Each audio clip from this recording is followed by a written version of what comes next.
The word jihad is mentioned in the Quran about 41 times. The words mercy, peace, and compassion are mentioned about 355 times. Yes, come in.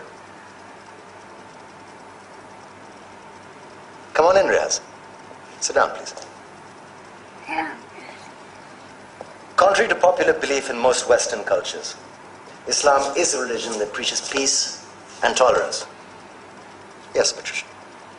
If Islam truly is a religion that preaches peace, then how come the world's most troubled spots, the West Bank, Afghanistan, Pakistan, Iraq, they're all plagued with Islamic terrorism? Well, that depends on your definition of terrorism. Some might argue that the US invasions of countries like Iraq and Afghanistan are also acts of terrorism. No, those were acts of war to get rid of despotic regimes. Or a means of getting at a country's oil.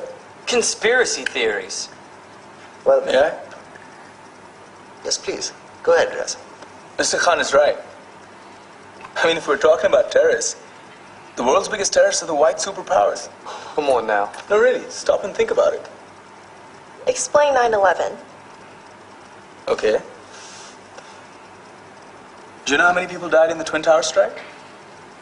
Around 3,000. And do you have any idea how many people died in the bombing of Afghanistan? Take a wild guess.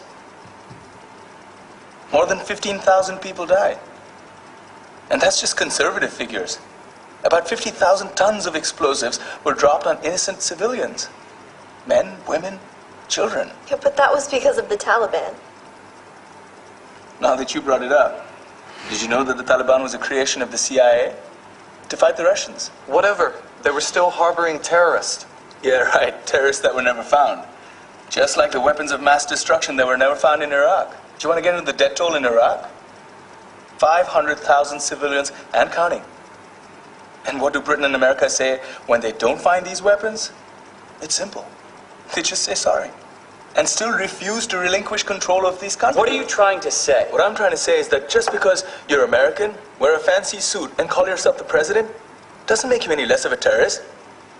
I'm saying that if you don't stop meddling in other people's countries, you will face a backlash. If Muslims like you feel that way, then why don't you get out of our country? We will. As soon as you promise to leave ours.